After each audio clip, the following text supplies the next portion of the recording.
Welcome back, YouTubers, to the big one, which is the WrestleMania 28 review with us, the British Fist. Get Jane primed and ready for this WrestleMania 28 review. I am Mr. Parkin, and this guy sitting next to me, the slobber-knocking best motherfucking reviewer in the world! It's none other than NJ. What's my line again? Oh, okay. What's up? Have you got a little Jimmy over there or something? Oh, yes, I do. There he is. I've got my own little Jimmy right there, and he's yeah. Get on with the review. Right, got it. Okay, subscribe up above, like this video, and comment your thoughts on this WrestleMania 28 down in that comment section below. And make sure you contact us in the links in the group box below. Yes, indeedy. Right, so WrestleMania 28, the year-long build of Rock versus Cena. But before we got to that, we actually got a nice little pre-match tag match, didn't we?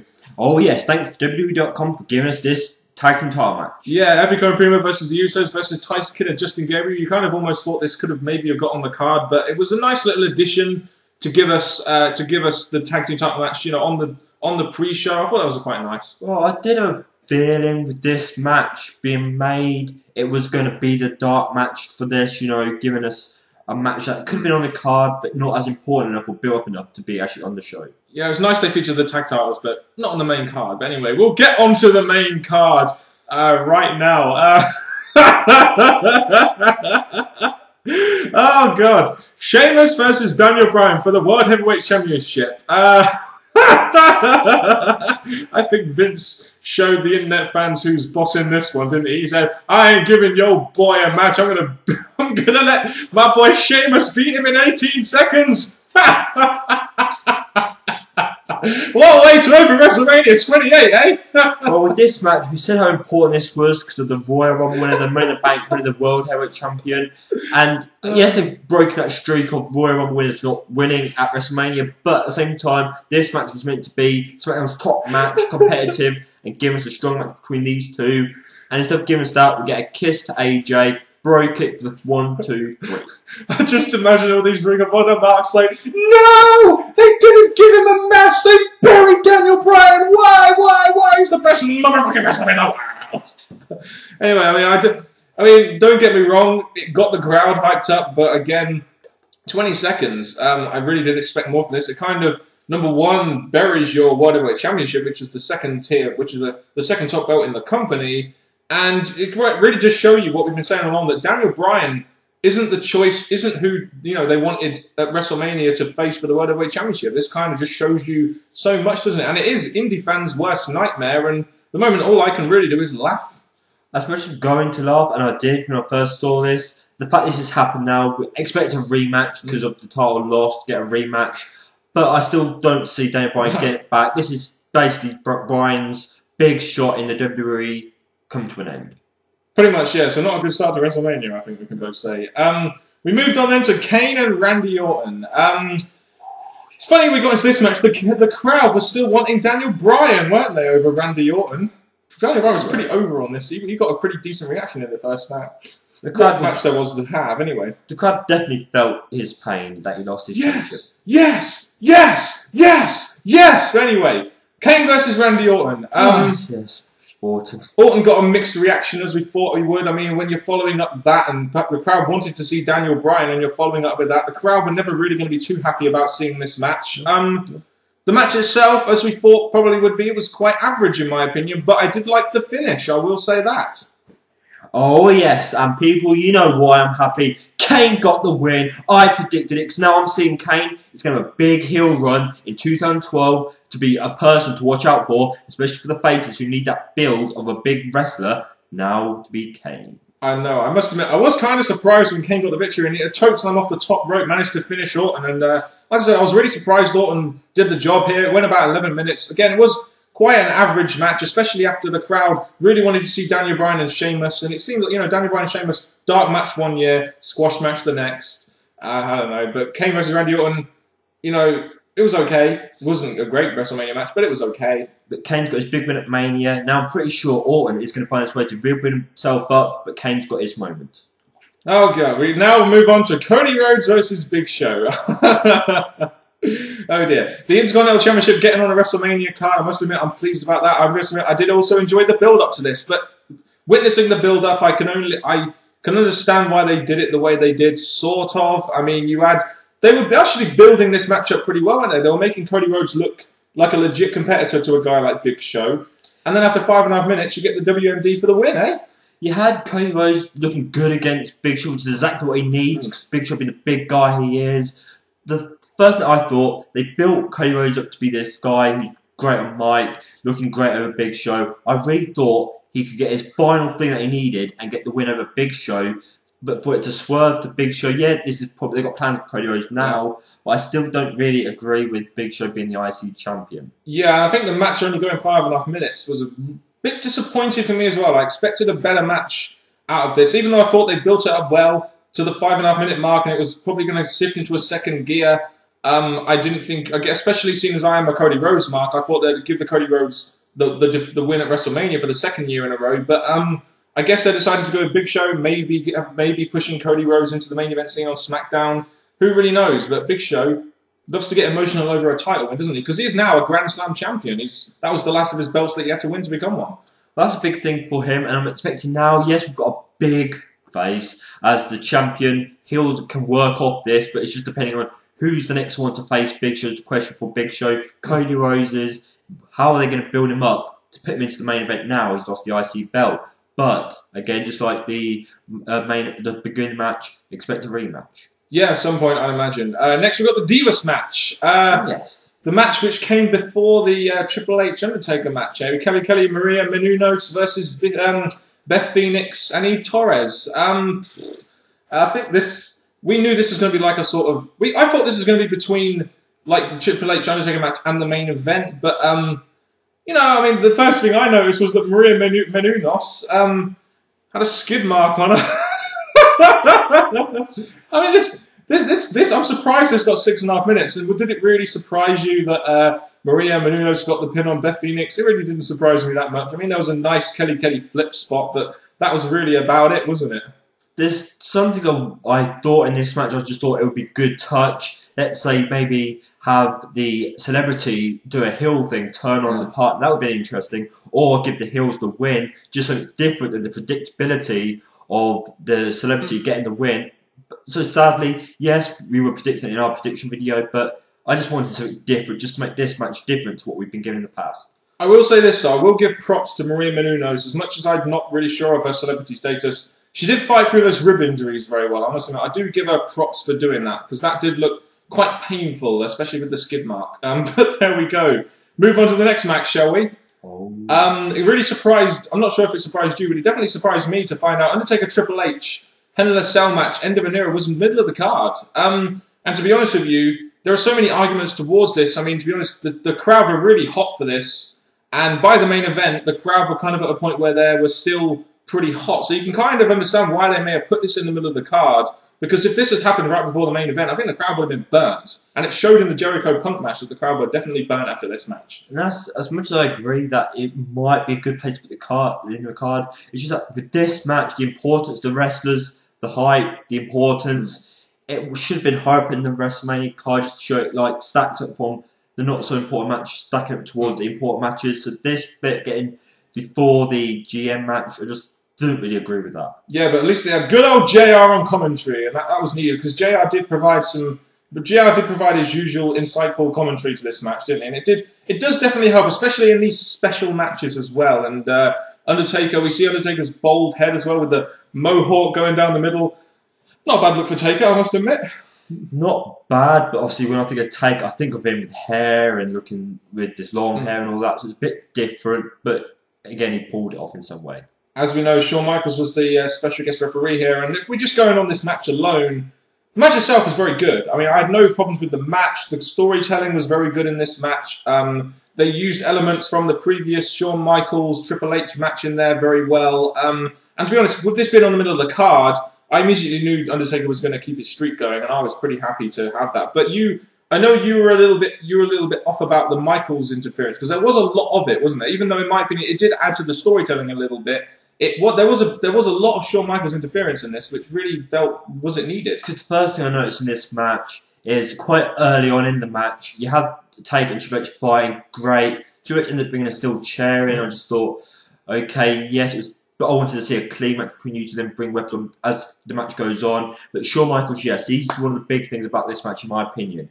He got really close to Triple H and Undertaker, kept getting in the way, and I really thought that something doesn't feel right here. I was expecting a big, brutal match between the two, but it came more leaning towards Shawn making the final decisions of the match. Yeah, I mean, to be honest, the end of the match didn't really play towards that, really, did it? You had, obviously Taker getting the victory. It was a very emotional match with great storytelling, and that is what you expected from these two. My only question really would be, was the Hell in a Cell really needed in this match? Because they didn't really use it, did they?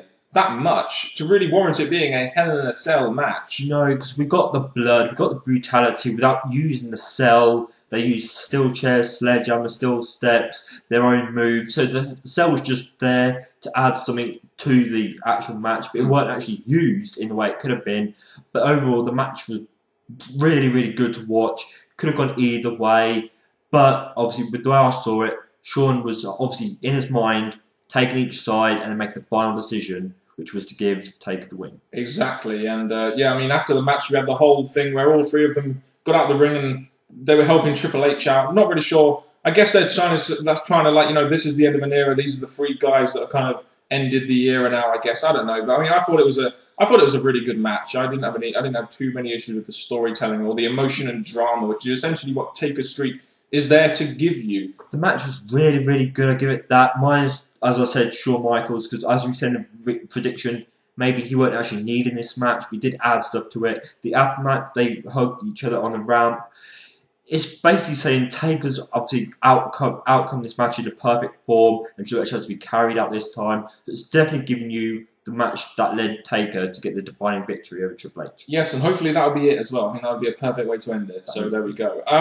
We then have the Hall of Fame. We figured out a couple of things from this Hall of Fame. Edge loves to cry. Tyson doesn't know how to do the DX sign. And TNA let Ric Flair come on WWE TV. Three things we learned from that Hall of Fame ceremony. Ric Flair, he's had one, he's had two, Hall of Fame twice. Wow, yeah. What Ric Flair needs in the WWE now he's in TNA. Yeah, definitely. And Edge, well, again, everyone loved Edge. I was on Twitter and everyone was saying, wow, well done, Edge. Yeah, we love to see you, Edge. Welcome back, Edge, and all that lovely stuff. Great stuff. But I'm not taking anything away from other people in it. It's just the concentration was obviously the main thing, which, in my opinion, was Edge. Yeah, after the Hall of Fame thing, we had Team Teddy versus Team Johnny. As we all know, Santino Marella, R-Truth, Kofi Kingston, Zack Ryder, Great Khali, and Booker T. Versus David Otunga, Mark Henry, Dolph Ziggler, Jack Swagger, The Miz, Andrew McIntyre.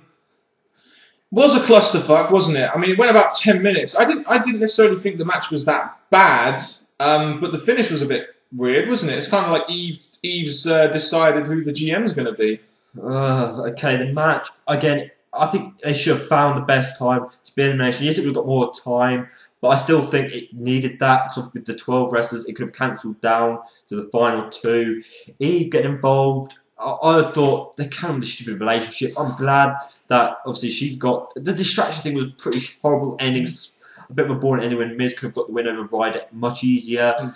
But Miz gets the win, rightfully so, because now Miz can actually use that to progress into the new year. But I just... not really sure about the Eve thing. And what's more important, NJ, is the fact that John Laurinaitis, the GM of Raw and SmackDown, Raw and SmackDown ratings are going to go up. That's probably because of Brock Lesnar and Dave Bautista, but there we go. But, well, he's the GM of Raw and Impact. Oh no, a botch, sorry, Johnny A style. Yeah, Raw and SmackDown. There we go. I guess, in my opinion, not a bad 12-man tag, but yeah, I mean, it was typical 10-man tag kind of WWE stuff. Again, we won't really dwell on that too much. CM Punk versus Chris Jericho for the WWE Championship. I think one thing this match suffered from was the fact the crowd were very burnt out from the Triple H Undertaker match and didn't really react too much to this match at all, did they? Let's face it. No, and I'm personally, this is probably going to get people not agreeing with me, but it did not feel, after the build they had up to build this, I didn't really feel they were really going at it until probably the last part of the match. The match was kind of slow going, and then it actually gave us the ending, which I quite thought was a nice way of doing it. Yeah, I mean, I think a lot of people went into this thinking it was going to be like a technical, classic style ROH match. And that's not really what we got. Instead, we got a match which focused a lot more on storytelling. There was some sloppy moments in this match, but I generally enjoyed it. I mean, the first half focused more on storytelling. The second half then picked up a little bit, and it got about 22.5 minutes. So we can't complain about the amount of time it got. And I think it got given the right amount of time. It's just a shame. It's just a shame that the crowd really didn't react to this. That's the one thing I was thinking of during this match. Was like the crowd really aren't getting reached, and also the thing that John Laurinaitis' first act as the GM was to say that if Punk gets DQ'd, he loses his title. Did you think that added or took away from the storytelling of this match? Me, straight away, I thought they could have had that backstage conversation between Punk and Laurinaitis because they had that thing in the weeks ago. That was fine. But Laurinaitis added something to this match. I was thinking, you've had this big build-up. It's a match that everyone wants to see. A big payoff at Wrestlemania. The match they should have just gone at it exactly how they wanted to, each using their own abilities, mind games, everything like that, and just gone straight at it and put on a match with no limitations. Yeah, I mean, I do agree with the whole limitations thing. It didn't help a match like Triple H Orton at 25, but I mean, here you could argue that it was Punk fighting his hatred of Jericho over keeping the title and stuff like that. So it's just, in my opinion, the crowd seemed dead, but they still managed to work a decent match which told a good story. Jericho taps out to the Anaconda Vice. Punk gets the victory, which I think was the correct thing to do. You made him now seem like a big deal, and he's going to be a future player for the company. So they needed to give him this win, and it was a good win. I'll give it that. The reason I'm going to call it a good win is because there's many times near the end of the match, like I said, the ending actually picked up brilliantly, where Jericho, you could have saw Jericho holding on, doing all this, tightening his moves. I really thought Jericho was actually trying to get the win here, but giving it to Punk, like I said. It's definitely going to give Punk his defining win as the WWE Champion and the new big base on Raw or in the WWE. So, very good ending. I loved the ending of the match. Yes, and after that match, we got a bit of Brodus Clay, didn't we, MJ? Bringing out his mama and the French Club. You could overlook at it as an entertaining segment or a segment which wasn't needed on the card. I mean, it's funny that all this hype that was made over The Rock making a promo. And all this time was going to be devoted to Rock's promos and stuff, and we didn't actually get one tonight. And I think the card really needed it, in my opinion, especially when the crowd were pretty dead. That's the thing, because when WWE realised that as the match went on, the crowd actually began to die. They should have realised that the crowd were dying, and what best way to pick up the crowd other than give the audience a crowd. Yeah, give the crowd The Rock, because you know The Rock can bring up the crowd, get them going again. And when the crowd was dying after these previous matches, they needed The Rock, and I'm just disappointed. They still gave us that. They gave us Brodus Clay, which, yeah, you can find it entertaining because it's Brodus Clay, but it weren't entertaining for me. I didn't like it. Yeah, and it didn't help the fact that we got about 10-15 minutes of musical performances before the guys actually came out. It was funny, actually, because you look at this, and the guys that were singing Cena's song, they got booed like fuck, didn't they? And Flow Rider's song went on very long, and I was just, after a year of build, I'm thinking to myself, for God's sake, I just want to see this match now, and all these musical numbers and stuff beforehand really didn't help, and I really wasn't into it that much, and maybe my taste in music, but oh God, I just would rather have seen a Rock promo here rather than musical performances to get them in the ring. That's just. Well, in the past we've seen there's been performances by bands, but over the years the band have gone from rock down to obviously more light-hearted for the bands and kids and that. But this went on too long, and it was right before the main event that everyone was waiting for. So to put on two separate music things going on, I think it was a bit too much just to get us to what we needed. So I'm glad that they finished eventually, and then we got to the match. So after a year of build, we finally got Rock versus John Cena, and the Rock got a strong reaction, as we would have thought. Cena got a somewhat mixed reaction, as we knew he would have. The match itself, I think the one thing this match didn't do right. I think this match went on too long. I think this match lost the crowd after about 20 minutes, in my opinion. And I'm all for going out and having an epic match, but I think when they're working a style that they are, just don't go 30 minutes for the sake of going 30 minutes. Just do 20 minutes. Keep the crowd on their feet the whole time, rather than have periods of the match where the crowd really weren't on their feet. But I must admit this, I did enjoy watching this match. because the thing about this match, for the first part, is the WWE obviously had built it for a whole year, and we've given our thoughts on that.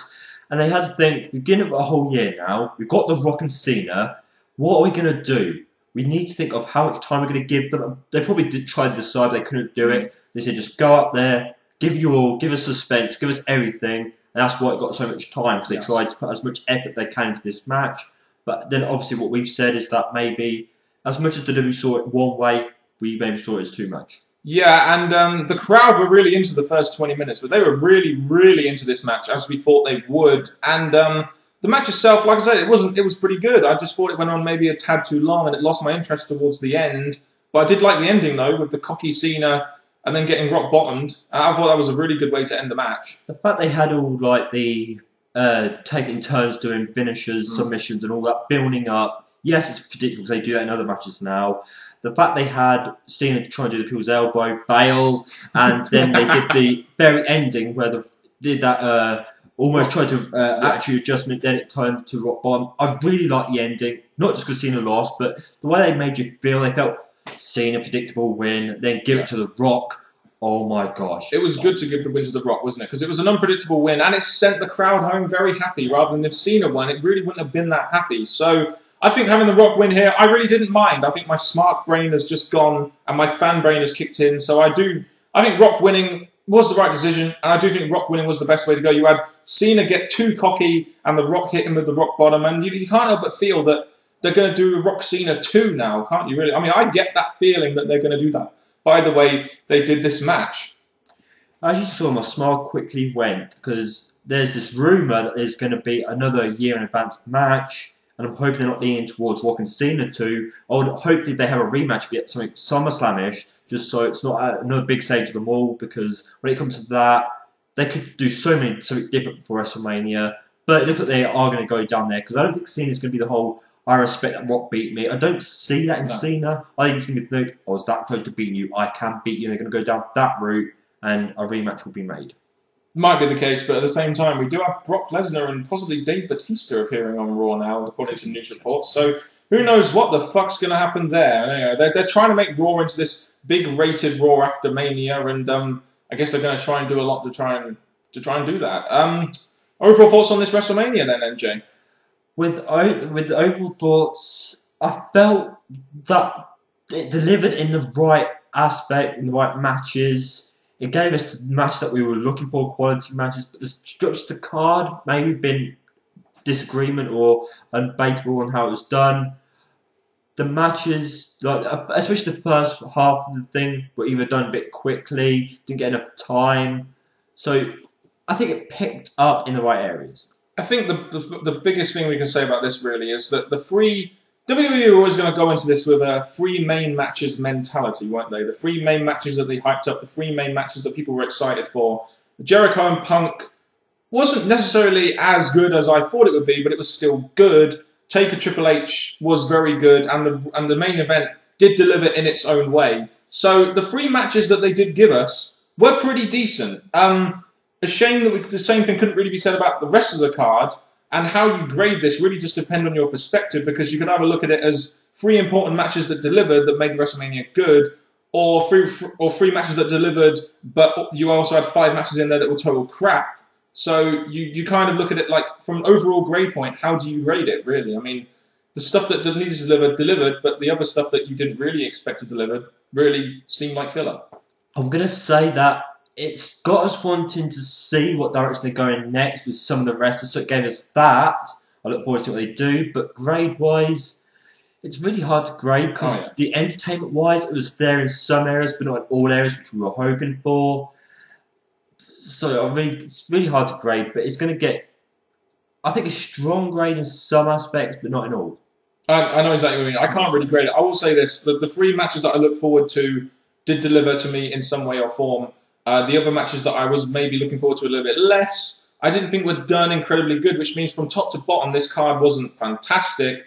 But the stuff that mattered did deliver in some way or form. So I'll just leave by saying that. But I think the best thing we can do now is just give us your thoughts, guys, because we're not entirely sure how to grade this overall show. Sorry about that, but Give us your thoughts on this WrestleMania down in the comment section below. Hopefully you can shed some light on your thoughts, and we'll share our thoughts as well as we continue responding.